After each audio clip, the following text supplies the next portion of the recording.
So for me, a game changer when I was starting to create content was to stop seeing other people, in this case, other creators, as competition, and I start seeing them as inspiration. And this was really like a game changer for me.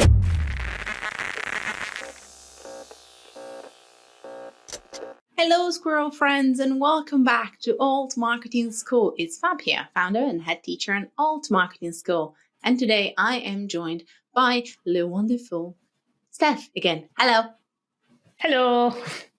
I was like, she'd be waving, but she'd be not be talking. If people are listening, oh yeah, they're like... it's a podcast. You can't see me. I am currently waving my hand. Well, nice segue there, because Happy New Year, everyone. But if you are listening, but you're also watching, it's maybe because you figured out that we're going to cross-post some of our content onto our brand new sparkling YouTube channel. So some people might actually see you waving when you were waving. I'm going to wave too. Oh my God, it's so meta. Oh, yay. Happy New Year, everyone. If you can add some whooshing sound. If you thought we were going to get any more serious or professional with the new year, that doesn't happen. I'm sorry. This is not the podcast for you. No, it's just going to get crazier, isn't it? That's my vibe. You know, that's okay. I'm going to say something really, really, really personal, but not personal, that Steph and I do. We have a thing. I don't know when it started, maybe with lockdown, but we've had a thing about potatoes. So every so often we send potato memes, cute potato animations. I mean, Steph's personal Instagram is insane by the look of what she sends me. So we were trying to mask that vibe, but that vibe is going to come out. It's just naturally going to happen, I think. Yeah, if you own a potato company and want to sponsor this podcast, please do get in touch. Please, McCain, if you're listening or watching, we need you. Any type of potato material, we will turn something into it. I'm very close to make the mascot of the school a potato, but I think it wouldn't go down really well with the whole idea of the school itself.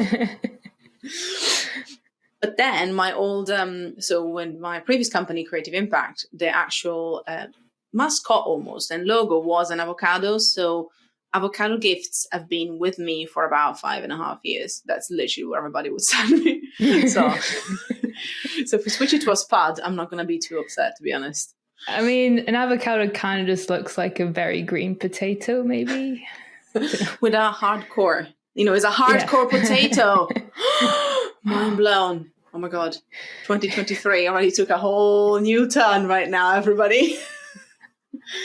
And you might be like, sorry, are we just having an interview happening today at some point? Yes, we have. It is coming. Don't you worry. We're not going to talk about potatoes every single time we start an interview. But McCain, if you want to sponsor us, we're here. But yeah, there are changes, as you probably already are hearing, happening this year. And I'm excited. First of all, because I have my right-hand blue-haired woman Steph with me. For this, hello, as one of the most skilled and fast learning creatives I know, and I've had the pleasure to know, we're really stepping up things in a lot of ways. Obviously, Steph will talk more about her antics in the next couple of months, as I know you're like doing a lot of changes we talked about in December in the episode.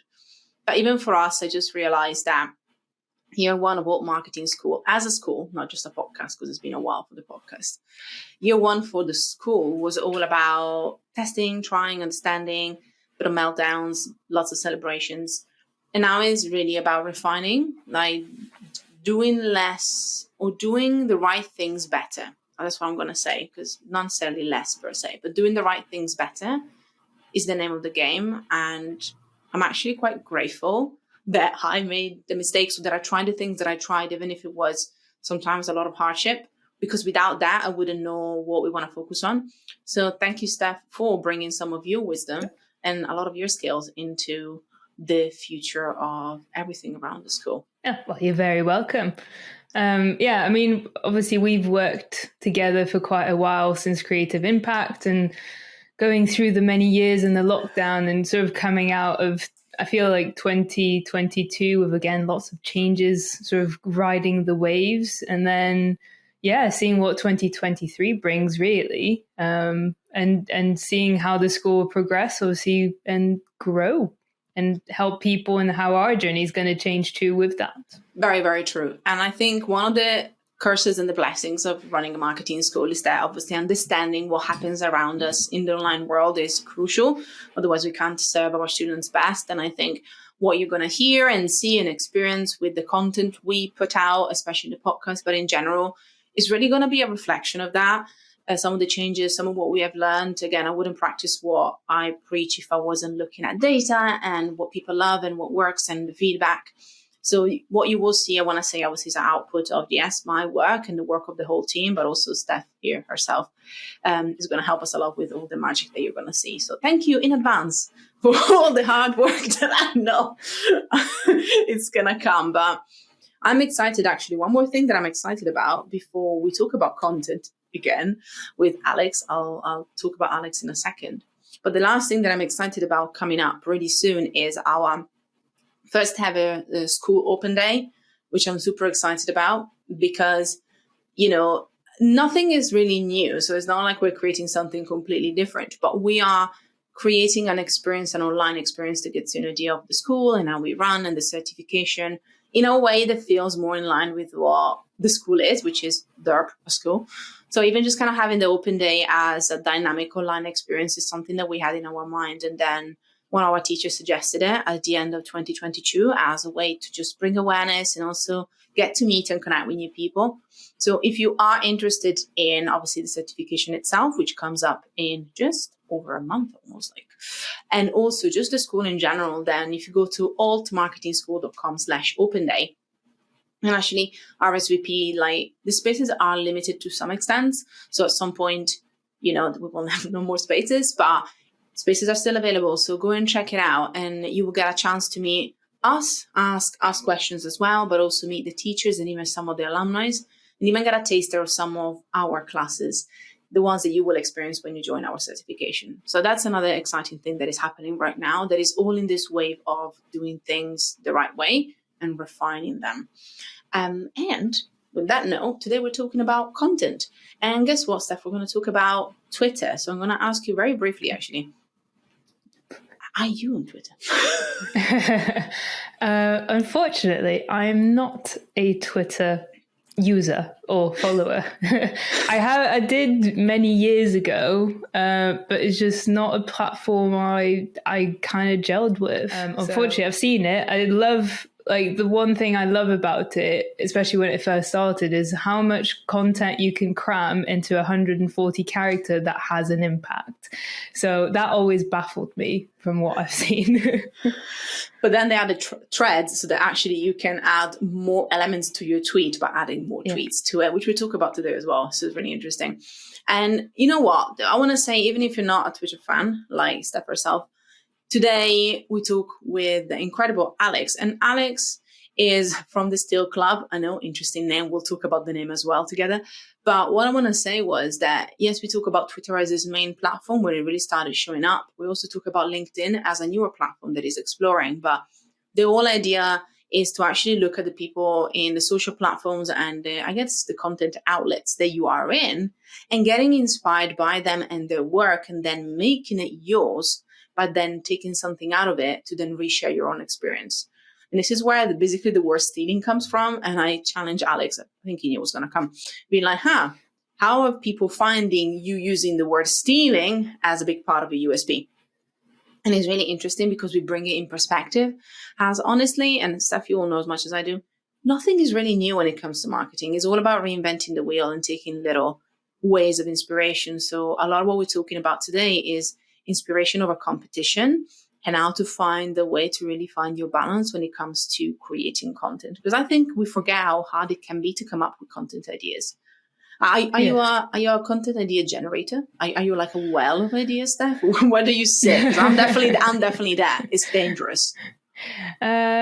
There are days where I feel it's a fountain of ideas, but I do think also coming from an artistic background where there is that constant battle of thinking, I don't want to steal someone else's work. And I think there's a very big difference that you learn of going, people that steal other people's idea, literally, that's the wrong way about it. And what you want to do is not steal the idea, is kind of take inspiration from it. And then you put your own flavor and your own twist, because you are the person you are because of the experiences, what your library is in your head, and all these ideas come from something that you don't maybe realize you've seen before, you were inspired by, not directly from maybe other social media content, but from everything in life. I think I'm going to be quite interested about this talk of it's not stealing if you put your own twist to it. As you said, nothing's original, and I think it is that thing. It's quite interesting to talk about those differences where you see people steal ideas, and that's not really the way to go about it. The most important thing as well is that if you're in that position that you actually mentioned, Steph, Alex gives us a couple of proactive things we can do. And I think that's also very important, and reminds us of there are simple things that you can do when you're taking that inspiration to make sure that it's clear and transparent, which is what we are about. Oh God, sorry. What we are about. That's a bit better. Oof. I ain't no singer. Don't worry. I know that. It's okay. I know that's not it. But it's true. I think that transparency is going to be crucial, and it really helps breaking it down because that's what he does. Let me tell you a bit more about Alex before we jump into that so that you understand exactly who he is and what the Steel Club is. So Alex Llull is a content specialist, a creator, a writer based in Spain. He helps creators and entrepreneurs leverage social media content so they can grow their brand, audience, or business. And every week in the Steel Club, he shares how the best creators use content to grow their audience and business. And obviously, he will show you how to do the same by stealing their tactics and strategies, as we said, in a mindful, but also organic and powerful way. So this is how we're going to start with the first interview of the year. I'm really excited. There's a couple of things we're trialing, so you will hear or see new things as well in this interview. So let us know what you think. But yeah, it's all about, coming up with our fountain of ideas and making sure that we can bring them into the new year as it comes, with everything that comes between that. Thank you so much, Seth, for being with me for this first introduction. And I cannot wait to be back next week. Well, I'll see you then. I'll see you all then too. In the meantime, let today's class begin. Hello, Squirrel friends, and welcome back to Alt Marketing School with what is the first, released interview of the year, because the year hasn't finished yet for Alex and I. But when we listen, a new year will have begun. So can I say Happy New Year, Alex? It doesn't make sense. We're breaking the fourth wall already. Yeah, I guess someone asked me today if it's too early to start saying Merry Christmas. So I'm not sure if we are allowed, actually. Well, since you are going to be listening at the beginning of the year, Happy New Year, everyone. We are still a bit ahead of our time. So I agree with you, Alex. Maybe not as time of recording to people around us, but to the dear listeners. Well, welcome. Happy New Year. We are starting with, yes, one new interview for the new year. And I have a good one for you to start with the wonderful Alex. Alex, hello. Are you ready to be bamboozled with lots of questions and gatherings and learnings? Of course. Yes, of course. That's why I'm here. Yay. Well, I'm going to start straight away then. Actually learning something from you, Alex, just to break the ice, just to get us started today. What would be a trivia category that you'd be really good at, and why? You can even create your own, Alex. Yeah, no, I'm actually surprisingly good at the sports one. I'm a sports fan in general, but nothing crazy. I'm not like a crazy sports guy or whatever. But I don't know why it's easy for me to remind like useless sports data. Like stuff like who is the best, I don't know, soccer Hungarian team or whatever, stuff like that. So, I'm just good at that. I don't know why, but it's useful, at least for the sports category. I know that one I'm always going to be acing, so. I love that. That is amazing. It's like what kind of information my brain is storing, and it can remember. And I love that it decided that was going to be the one. Amazing. Yeah. Well, again, if anybody wants to play trivia, we kind of know how to create the perfect team. Basically, that's how you want to do it, right? Yeah, exactly. Maybe this is completely relevant to that, or maybe it is relevant to that. But I want to hear a bit more about you, Alex. So what is the first job that you had, and what did you learn from it? Good question. So my first job was when I was 17 years old, actually. And I was working as a bellboy, like the in a hotel here in Mallorca, because I'm from Mallorca, and it's like a really touristic area. So it's easy for like a 16, 17-year-old to find like a job. This kind of jobs that you need like zero qualification for it. I mean, here in Mallorca we have a lot of German tourists, but I knew zero German. I mean, I knew basic English. So my only job was to take their luggage and take it to the room. So I didn't need too much client interaction, but I did to learn about how important it is to just like give like good customer service, in the sense of I was super friendly. I was trying to be as friendly as possible. Then when I got into the room, I was like opening the blinds and letting them see like the room and with the sun and stuff like that, and opening the lights. And more times than not, they used to give me like 1 or 2 euros, so I was making like my extra salary on top of that when I was 17, and I felt like a hustler. It was like a good times, definitely.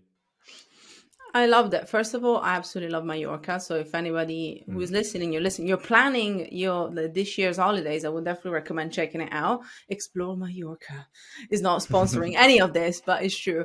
And actually, you know what? I love it because I think from like a generation of like hustlers, as you say, that we kind of did all these random jobs that will get us in front of people in a different way, things that maybe you knew you were not going to become a hotel manager anytime in the future.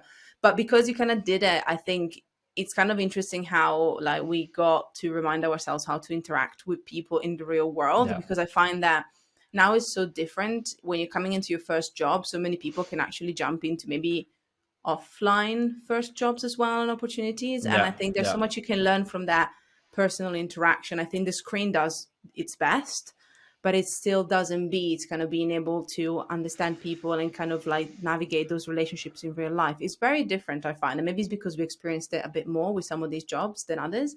I find that it teaches you in a different way, kind of how to read people and how to support people as well with what they need. Yeah. And this one, like I remember like the hotel director she was like super insisting in that we should, customers are the important thing, like you need to be always smiling, or, paying attention. If they come with kids, then try to be playful with kids and so on. So, I still am like somewhat of a shy person. So it was like hard for me. And even I speak zero German. So I was like, if they ask me something, I don't know what to do. But I was just trying to be like, so yeah, those challenges, I think it really helped me grow. Also, like as a person too. So I definitely learned a lot. Resilience and resourcefulness, because there's nothing better than trying to communicate with somebody that doesn't understand your language or you don't understand theirs. So I've been that, Alex. I understand. And that's part of it as well. I think it's just understanding how we are actually then interacting with people, and it leads me to a lot of the stuff that you do. So to kind of start looking at some of your work and obviously some of the passion that you have about, learning from others in a way.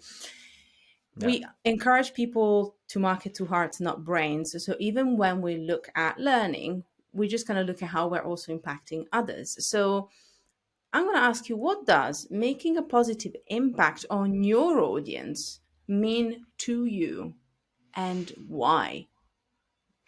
So I think for me, it's that what the content that I put out, it's helpful for them in any way. I like to think that if what I write or share on social media, usually, or email, if it helps at least one person, then it's worth putting out, because sometimes we even think that, this thing that I'm sharing is so obvious, or it's so like, but then there's always like one person that is going to be probably like one step behind you in that sense, in that journey. So if it helps them, then that's cool. And so that's one frame I have for sharing content, and so far so good. I've been doing it for almost 2 years, something like that. So that's what I think, like making a positive impact is if that thing it's helping them in any way. Sometimes most of my content is more like actionable about how to make better content and stuff like that. So that's cool. But sometimes they pick other things, like when I share like a personal experience and they have been through, or they are just going through the same thing, and I explain how I solved this problem or how I solved it, like in mindset and stuff like that. So, if I can feel that it's helping at least one person, then I'm happy with it. And I think it's so important. First and foremost, I totally agree. Your content is very actionable. So I want to say that before I even get into the helping one person, because if, again, hopefully, if you people and our listeners don't know you already, they're going to go and look it up. So definitely go and check out the content itself because it speaks to me. So I'm an actionable person. I like to get practical things because that's how my brain works. But also I love that you remind us to put less pressure on ourselves, especially when it comes to content, the idea that the content has to reach that number of people, it has to touch that number of people. And that's great. And we want that growth. But if we can create content with the intent of have at least one person find value, then first of all, most likely more than one person will. But also I think it gives you a clear kind of almost like North Star to look at. It's like, I want to make sure that my content is speaking to that one person and is really supporting them with this specific problem. And then obviously everything can then spiral and grow from that as well. Yeah, agree. Totally agree. This might be related to that, but class is now in session and I have 3 questions for you that might or most likely are going to be related to content, but we shall see. So it's class in session. The first question I have for you is, what is the one thing that you can teach both our listeners and our students in 1 minute or so? Okay, that's a really good question. So for me, a game changer when I was starting to create content was to stop seeing other people, in this case, other creators, as competition, and I start seeing them as inspiration. And this was really like a game changer for me because once you start doing this, the world is less about likes, followers, who's posting the tweet with more likes or who's getting the more followers. It's more like, okay, this person is doing like a really good job with their content. What can I learn from them? What can I steal? Still, always in a like ethical context. I had to clarify what can I steal and what can I apply to my own content. And at the beginning, I was thinking there was like some people that were ahead of me that started after me in the journey, but then suddenly, there are people that are just naturals and, they do it so well. And I was like, wow, why is this guy, doing it so well? And, I was like, but then I was thinking, okay, instead of doing that, just try to look at what he is doing and try to be like, okay, how can I replicate what he's doing? But obviously always applied to my own way of doing things. But how can I do what he's doing? What can I learn from him? So, switching that competition into like learner mindset, then it has really helped me with my content, but also with my business in general. Now I'm going to go a bit deeper into this because you mentioned, I love that you had to do disclaimers because I read in one of your newsletters, you kind of had to re-disclaim it again. Because obviously the newsletter, as you heard in the introduction, is called the Steal Club. So obviously, as you say, steal, but then it's not really stealing, is taking inspiration and then making it yours. Since, we have a podcast medium that we can talk through now, I would love to kind of elaborate a bit on this. How are you finding that balance, especially when it comes to communicate to your audience? Because that's a big part of your USP, your unique selling proposition, what you do, your uniqueness is taking this inspiration, but also kind of amplifying the voices and the experiences of other creators. How have you found this at the beginning, kind of explaining this and making it yours? And what has been some of the reactions from people, whether they understood it or not?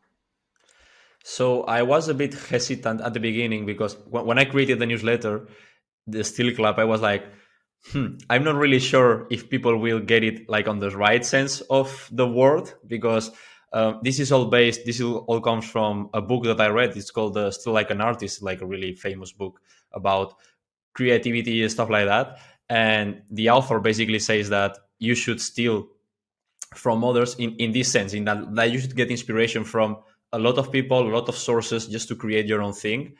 And that was like super inspiring for me. And then I realized that was what I was doing with my own content. I was looking at people that do, in this case in Twitter, I was looking at people that did well on Twitter and then try to understand, okay, what is this person doing? And then trying to steal how they do things, right? So that's where the Steal Club comes from. And then I was a bit hesitant at the beginning because I didn't know if they would get the tone or anything, but I've never, ever had like any backlash on using the term, because I think that if you read, like, obviously if it's out of context, maybe, like you take a clip from this interview and I say you should steal from everyone, then people might go crazy. I don't think so, but because if you mention the word stealing in the creative context, I think most people understand what it is about.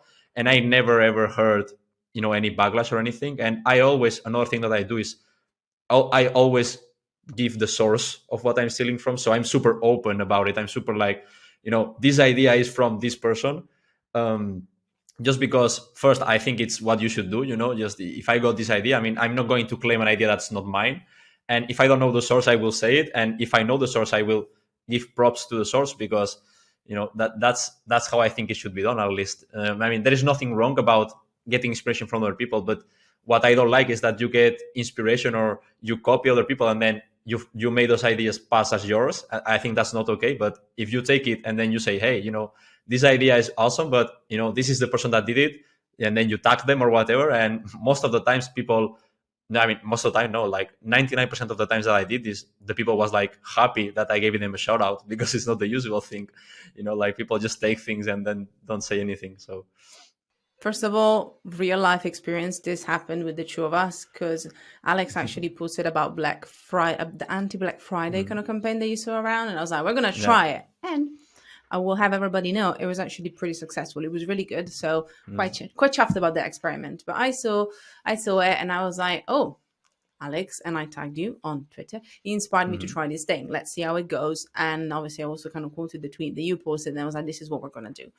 And so I did it because it kind of felt natural, but I will be honest, it's also because that's how I saw you were doing things. And I think leading by that example can really help other people also feeling safe is probably the wrong word, but kind of understanding how to, again, reinvent the wheel, because we're going to create something completely new. Hardly a concept is going to be never heard from. It's all about putting our stamp to it. And obviously, I love this idea, this first idea, like putting our stamp into things by obviously tagging people and sourcing the right sources. Can you give us at least one or two more ways that we can do that as well? So on top of that, or instead of that even, how can we, quote unquote, steal ideas, concepts, content, inspiration, and make it ours? What are some other things that people can think about and apply? Yeah. So another thing that I do, and I do it all the time, is besides the idea. So I like to see it at content like in two different ways. The first one is the idea, the core idea, the one thing that you are saying, and then is the how you are saying it. So I like to steal a lot about the how. I like to steal a lot of the how. And in this case, for example, if we talk about Twitter, is like, how is that tweet put together? So there are people that are super intentional about how they put their tweets together, not like about the what. They are also intentional about the what, but about the how, how the tweet looks, for example, like saying like one line, 3 bullet points, and then like a takeaway, that those kind of things are studied and are intentional in some people. So I like to look at how they do it and just like, okay, this structure is cool. How can I apply it to the same? How can I steal it and apply it to my own content? So that's one thing that I do a lot all the time. I pay attention to what they say, but most of the times I pay attention to how they say it, because I think it's super interesting to look at that, because not so many people are doing it. Sometimes one of the biggest mistakes I see, for example, again, we come back to Twitter, is just like big chunks of text on your tweet. And we need to be aware that it's not that attention spans are shorter. It's just like it's harder to get people's attention. And one chunk of text is harder to read than 3 bullet points, for example, So that's why I like to pay attention to the different ways that people put together how they put together their content and stuff like that. So that's one thing that I look at all the time. And that's something that I think it's super easy for people to realize if you are aware of it, and to start stealing it, because it's super interesting. It also goes back to, I find, behaviors. I'm going to call them trends, but not necessarily. Is also, I love that, because actually, as you say, the how can remind us of how behaviors change for audiences. Like 4 years ago, we could actually write a whole blog post as a big block of text as an essay, and people would read it. Right now, just the idea gives me headaches. I know that you are more recently have expanded into LinkedIn, and even LinkedIn, it used to be a very different place, and a lot of creators wouldn't even go there. I remember that it used to be my place to just kind of connect with journalists when I was a journalist myself. And then I was like, oh, now I can look for a job. And now I'm like, now I can share my journey as a professional, founder, etc. So it really has shifted. And that is one thing. But also you see the way that people interact has shifted. So on top of just, as you say, kind of taking inspiration from others, it also allows you and reminds you to be aware of how people are sharing content, because as you said, the more people see things shared in a certain way, the more they get accustomed to it, and it makes it easier for them to actually get drawn to them, I find. So I think that's one of the small things that we sometimes forget, like how our wonderful brains work. Yeah, exactly. It's just like, I guess we are getting used to it, as you said, like to consume content in different ways. And then we, as content creators or marketers and such, we need to adapt to that, because otherwise we're going to be left behind. Our content is going to be ignored, and no one wants that. Exactly. And we learned a lot of things already, which leads me to my second point, which is now, what have we unlearned recently? So, Alex, we're going to go in a slightly different direction.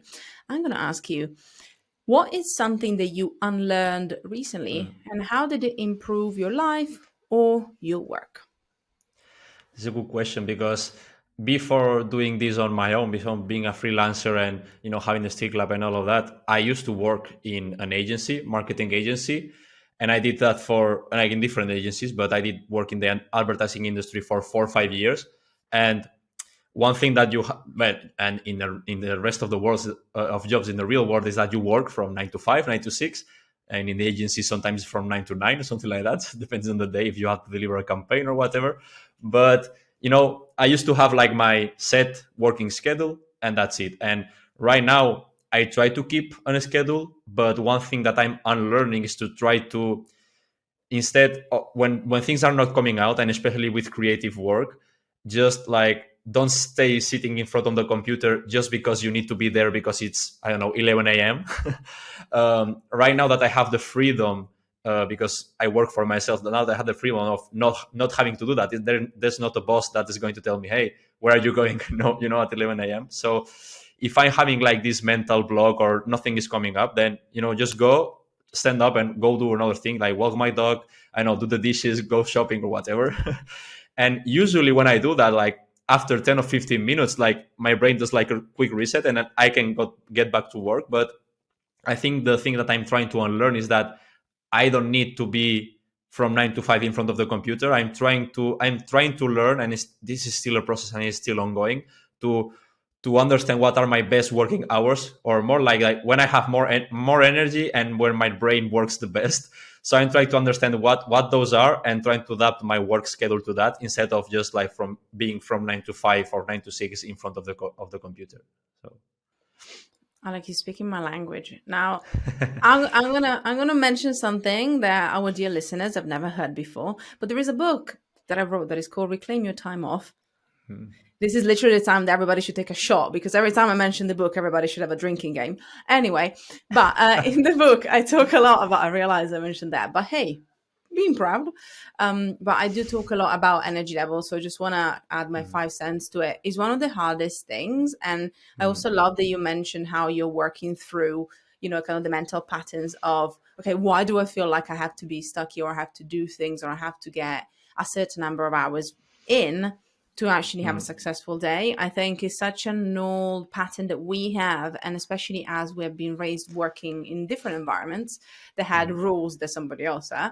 It's really hard, and I think that almost puts our understanding on our energy levels out of whack, because we go with what other people say. You have to work between 9 and 6. That's the time. But then I know a lot of people, a lot of entrepreneurs that do great work in 3 hours, because they spend the 3 hours that they're most active on. So again, aside from recommending to check out the book, also would say for everyone, definitely look at starting to learn about your chronotype, which is basically kind of how your energy level like work with your circadian rhythm, which is a lot of big words. But things like this can actually be not as dry as an exercise as it sounds, and it can teach you a lot. And I think once you lean more and more into that, all the process that you're doing, you can actually add a bit more research. And as somebody that I know experiments and likes to look at things yourself, is really interesting. So it is a process, but the good thing is that there are little tools that can help you. So good luck with that. And again, I'm all for it. I'm 100% all for it. So thank you so much for sharing. Yeah. I mean, it has been I'm still trying to adjust to it, but so far I found out that I'm more like a morning person than a night owl, at least for creative work. So right now when I schedule my days, because I like to schedule more or less have a rough idea of what I'm going to do that day, I try to do like the more creative heavy things early. And then if I have to do like boring things like, I don't know, accounting or stuff like that, then I try to do it in the afternoon, because my brain is already more like not ready, more ready for that kind of stuff, I guess. So I'm still experimenting, but definitely super interesting. And once I learned about this energy management thing, it just made a ton of sense, so definitely. Now, my final question for you from this section is looking at somebody else and what somebody else taught you. So, my final query is, what is the biggest lesson that a teacher or a mentor has taught you? Yeah, this is. I mean, I have a bunch, obviously, but there is one that I was thinking when I was before coming into school, and it's back from my agency days. So the second agency where I worked with, which was the one that I stayed the longest. I was there for like 2.5 years, something like that. I had a boss who was like super smart and super hardworking, but at the same time he was like super scrappy, like kind of growth marketer kind of mindset. And one thing that I learned is that sometimes you need to sell the thing before you build it, because otherwise it's never going to get done.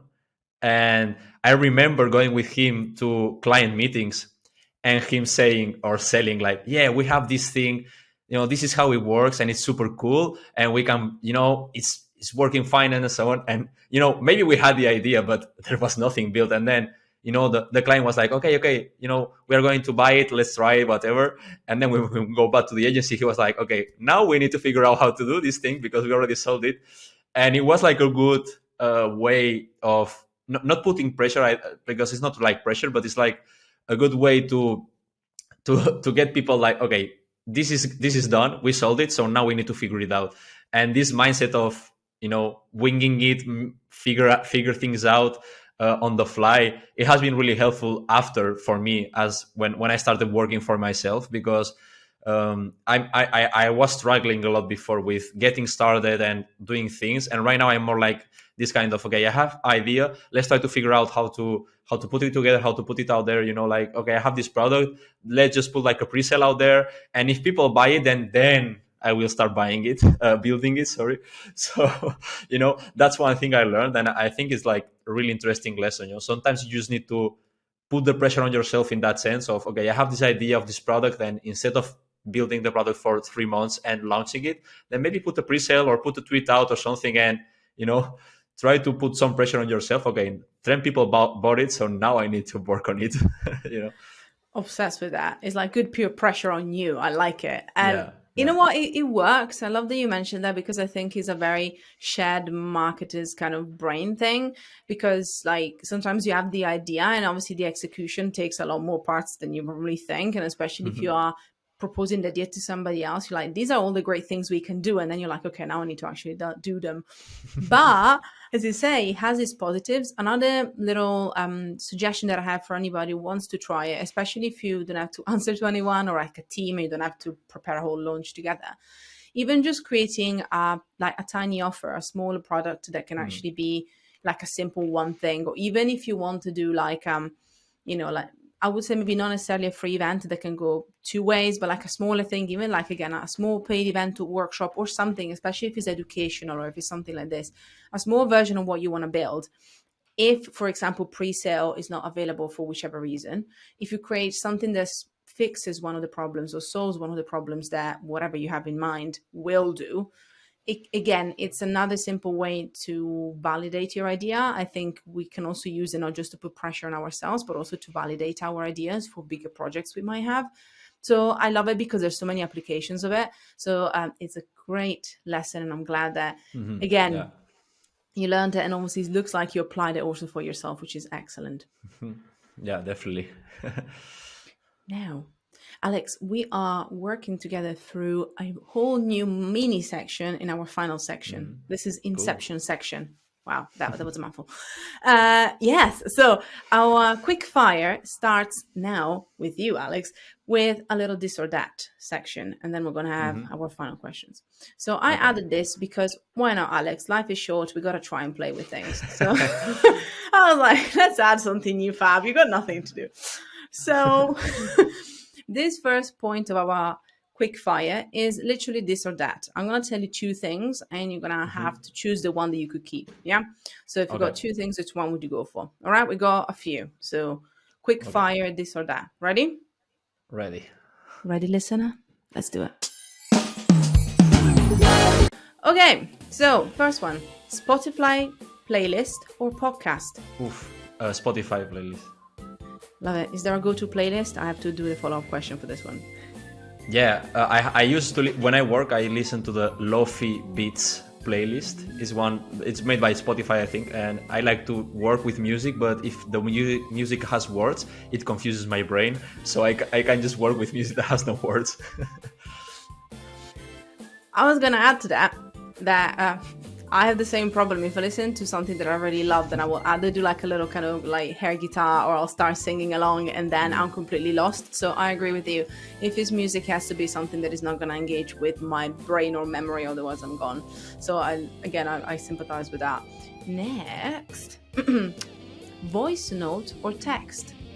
I think text, but if the voice note is short, then also. But some people just send like 5 minutes voice notes that I can't do that. I love it. Next, again, this is very Instagram driven, but we'll see. Carousels or reels? Carousels, I still like them. I believe they got merit too. I agree with you. I agree. I like them. TikTok or YouTube? YouTube, big YouTube consumer. Memes or audio trends? Memes. Always. Come on, everyone. Always.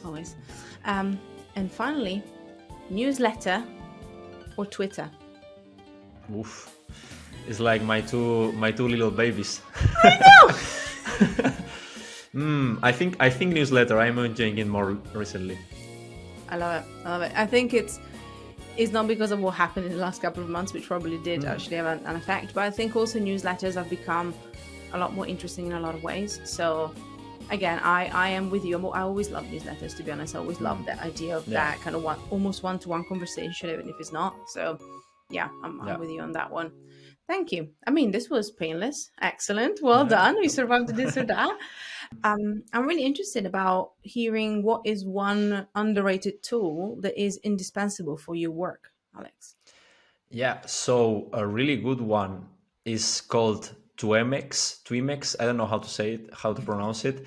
And it's this like little, it's a Chrome extension that you need to install on Chrome, obviously.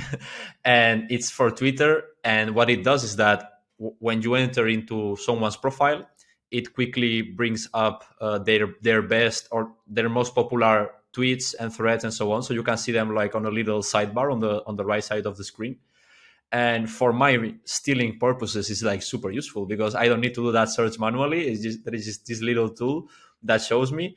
And then you can also give it prompts, like, because once you are in someone's profile, and you can also search by keyword, and it's basically Twitter's advanced search, but well done. You know what it should be, because I don't know if you ever tried to do advanced search on Twitter, which is a really powerful tool, like super powerful. You can search by tweets that anyone has said, by date, by specific keywords in a specific date. So it's super useful for doing content research, audience research, like a bunch of stuff. But the UI just like, it's the worst. And you need to paste like these super long formulas on it to make it work. And I think Elon is fixing it from what I read somewhere. But so far, if you have like this Twimex thing, it's super easy because you just need to, okay, I'm looking at Elon Musk's profile, for example, and I want to see what he's saying specifically about Twitter. Then you write like the Twitter keyword, and all the tweets that he mentions Twitter will come up. So I think that's super useful. And for me, like for stealing is super useful. So yeah, that's like super underrated. It's free also. So, what else do you need? You give us two excellent reasons to actually try it out. Love that. So especially if you're a big Twitter person, I will definitely say check that one out. Alex, what is the last picture that you took on your phone? I need to check, but it's probably a picture from my dog, Oh, yeah, The pup? definitely. Yeah. Yeah, it's a picture. It's a picture matter because right now, like I live with my girlfriend, but my girlfriend is on a work trip. So we are basically sharing. Well, I'm basically sharing pictures of this is what the dog is doing because she's like our daughter, at this point.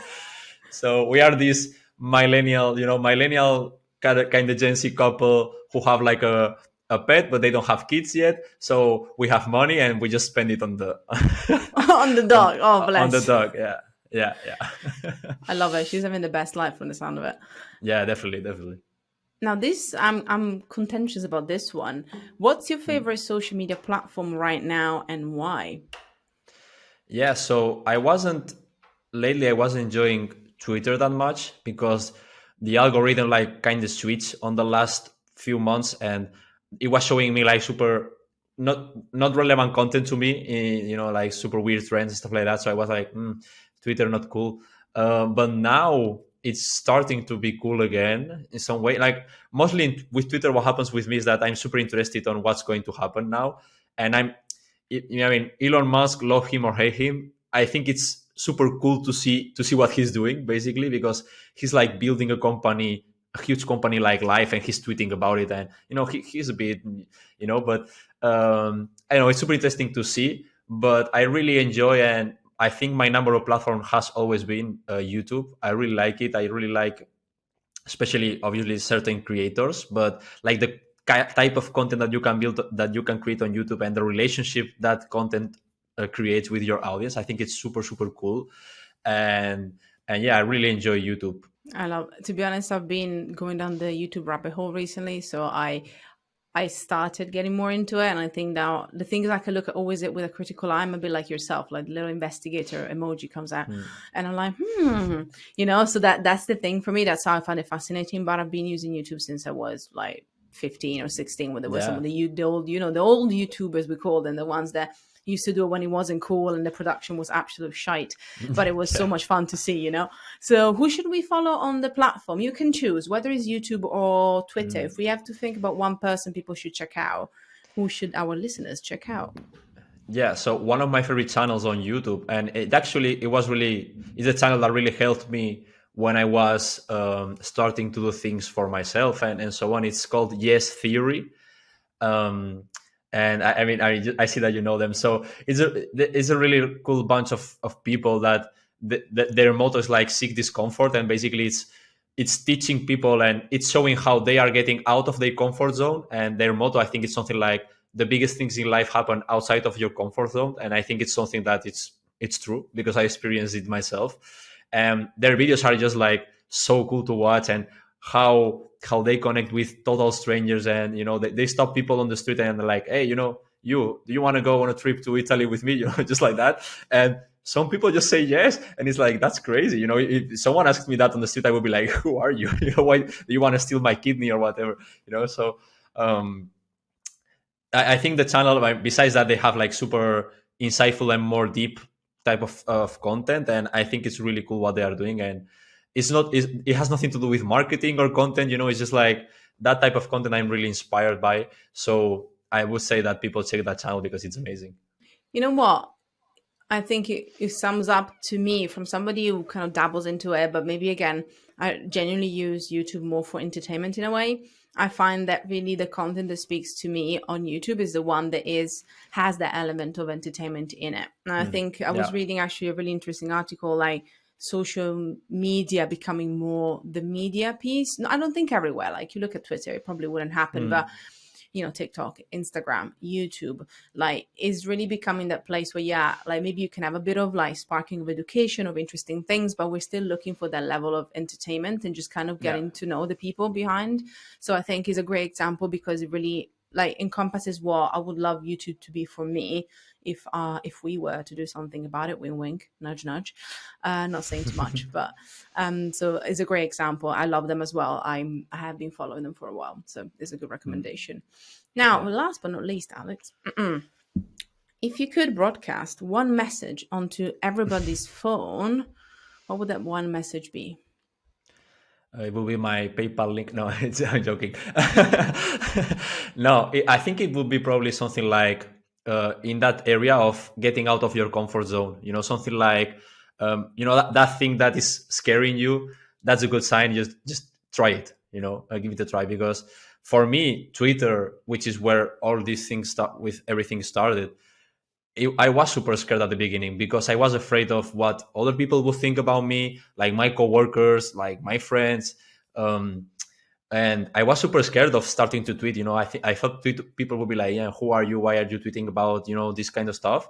But then I started, and nothing happened because no one really cares. It's not that they care, but they are not paying that much attention to you as you think they are paying attention. People are not that that mindful about what you do.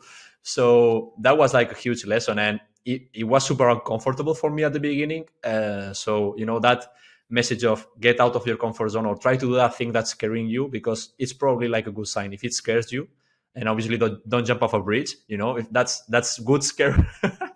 But in these kind of areas, like I'm scared about, I don't know, joining piano classes, but maybe do it, because then you will find that it's the thing that you enjoy doing. So Excellent inspirational moment. I also would like to disclaim nobody should jump off a cliff right now.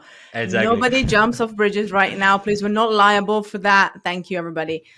But Yes, aside from good. that, just clarifying. But aside from that, I totally agree with you. I think a lot of the time the reason why we don't do something or we don't try something is because of the worst case scenario. And every single time our students or even some of my old clients where the conversation and I ask with it, what's the worst case scenario? I think when you break it down, especially when it's something that you want to do and that fear is just a fear of failure or rejection, the worst thing is potentially that fear of their rejection. But there can always be a way then for you to pivot or change, or again, maybe let it go and go back to what you were doing. So just as a reminder, then what is the worst thing that can happen? And if that worst case scenario is something that actually doesn't feel as big as you thought at first, then, it's a good reminder to give it a try. So thank you for that. Now, we're coming to the end, but I will not let you go. That sounds like I'm keeping you hostage until you tell us more about what people can find out about you, Alex. So I'll leave you the stage. Yeah, so I mean, I'm always daily on Twitter. I try to be there every day, and then the ad is Alex LLULLTW. I think I said it right.